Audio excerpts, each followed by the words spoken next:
হিম্মত করো, আকাশ থেকে যদি হুর জমিনে নাইমে আসে, হুর, আর কেউ তোমাকে সংবাদ দেয় যেটা দুনিয়ার কোনো লাইলা না, এরা হলো আকাশের হুর, তারপরেও বলো যে এই হুরদেরকে জান্নাতে দেখবো, এই দুনিয়াতে না। দুনিয়াতে নজরবাজি এটা আল্লাহ তাআলা হারাম করছেন, এটা নিষেধ করছেন, এখানে দেখবো না। এটাই হলো 1 নম্বর মুমিনের কাজ, 1 নম্বর পাওয়ারফুল ইমানের কাজ। এমন যে করতে পারে দলিল যে তার ইমান একদম শতভাগ পাওয়ারফুল, তার ইমানের ব্যাটারি একদম ফুল চার্জ। কথা বুঝতেছেন? আল্লাহ তাআলা আমাদেরকে তৌফিক দেন, আল্লাহ আমাদেরকে বাঁচার তৌফিক দেন। হযরত রাহমাতুল্লাহ আলাইহি বলতেন যে ওয়াজকে ভালো করতে পারে, এর দ্বারা আল্লাহর দরবারে কতটুকু গ্রহণযোগ্য মকবুল এটা মাইপো না। কে কতটুকু কাঁদে এর দ্বারা বুজুর্গি মাইপো না। কে লম্বা সিজদা দিয়ে নামাজ পড়ে, পাগড়ি পড়ে, এর দ্বারা বুজুর্গি মাইপো না। আসল বুজুর্গি হলো গুনাহের পরিবেশ থেকে নিজেকে দূরে রেখে জীবন যাপন করা, এটা হলো সবচেয়ে বড় বুজুর্গি। তো দেখো, হাটে বাজারে মার্কেটে এয়ারপোর্টে নজর বাঁচায় কে, দিল বাঁচায় কে? হযরত এই কথা কেন বলতেন জানেন? হযরত বলতেন, আমি দেখছি তাহাজ্জুদ পড়ে কিন্তু কুদৃষ্টি করে, 5 ওয়াক্তের নামাজি, নজর ঠিক নাই, দাড়ি ঠিক আছে কিন্তু ভিন নারীদের সাথে ওঠা বসা করে, মসজিদের ইমাম, মাদ্রাসার শিক্ষক, এগুলো সব নিজ জায়গায় ঠিক আছে কিন্তু সাথে সাথে কুদৃষ্টির ভিতরে লিপ্ত। হাজী সাহেব কুদৃষ্টির ভিতরে লিপ্ত, বাইতুল্লাহতে তাওয়াফ করতেছেন আর নাউজুবিল্লাহি মিন যালিক কুদৃষ্টিও তার হইতেছে, চলতেছে।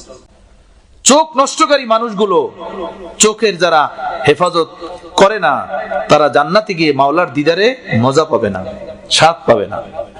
অথচ ওয়ারিজওয়ানু মিনাল্লাহি আকবার, মাওলার দিদার, মাওলার খুশি, এটা হলো মুমিনের এবং জান্নাতীদের সবচেয়ে বড় পাওয়ার। দেখা থা कैसे होगा ही कैसी, कमर झुक के मिसले कमानी हुई, कोई नाना हुआ कोई नानी हुई। হযরত বলছেন প্রতি 5 বছর পরে পরে স্ট্রাকচার পরিবর্তন হয়ে যায়। এই স্ট্রাকচার শব্দটা হযরতের, স্ট্রাকচার পরিবর্তন হয়ে যায়। 15 বছরে কিছু, 20 বছরে অন্য কিছু, 25 বছরে চেহারা দেহ অন্য কিছু, 30 বছরে কাইফিয়ত অন্য কিছু। পাশাপাশি কাছাকাছি থাকি দেখে বোঝা যায় না, 5 বছর 7 বছর পরে যদি মোলাকাত হয় বুঝতে পারবে পরিবর্তন কি হয়েছে। প্রতিদিন আয়নার সামনে দাঁড়াই, এই জন্য বোঝা যায় না বয়স কতটুকু বাড়লো, চেহারার ভিতরে দেহের ভিতরে পরিবর্তন কি আসলো, বোঝা যায় না। কিন্তু কর্মক্ষেত্রে যখন যাই তখন বোঝা যায় যে আসলে দুর্বল হয়ে যাইতেছি, আসলে কিছু হারাইয়া ফেলাইতেছে, আসলে কিছু শেষ হয়ে যাইতেছে। মৌলানা একদিন বয়ানে বলছিলেন, সে কথাটা আজও তীরের মতো দিলের ভিতরে গাইতে আছে। বলছিলেন যে একই পাতিলার ভাত দাদাও খায় নাতিও খায়, দাদা বুড়া হয় আর নাতি জুয়ান হয়। একই ফল, একই আঙ্গুর, একই মাছ, একই গোস, একই পাতিলে পাক হয়।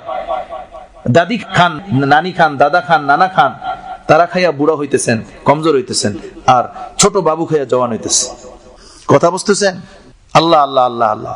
যদি শক্তি, কারিশমা, এই ফল ফলাদি, খানা পিনা, মাছ গুস্তিরই হইতো, তাহলে ছোট বাচ্চা যেমন জওয়ান হয়, তো বুড়া মানুষটাও বুড়া না হয়ে জওয়ানই হওয়ার কথা ছিল। সেটা তো বুড়া থেকে বুড়া হয়, আর এটা জওয়ান থেকে জওয়ান হয়। সুবহানাল্লাহ, আল্লাহ আল্লাহ আল্লাহ আল্লাহ।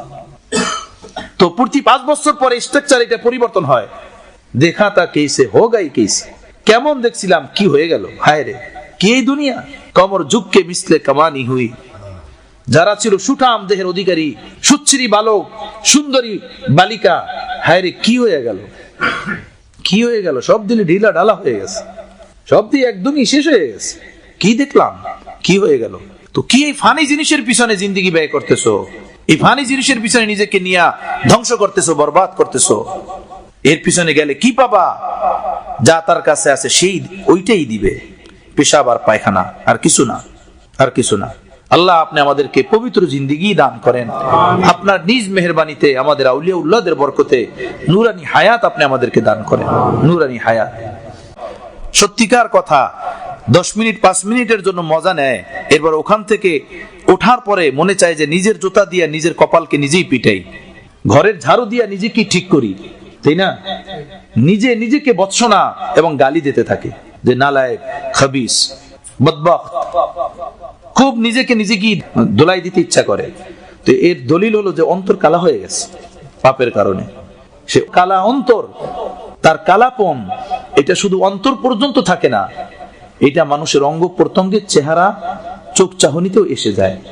যেভাবে চোখের হেফাজত এবং গুনাহ থেকে বাঁচার নূর এটা শুধু দিলে থাকে না, চেহারা চোখে মুখে এসে যায়, ঠিক তদ্রূপই এই গুনাহের জুলমাত অন্ধকার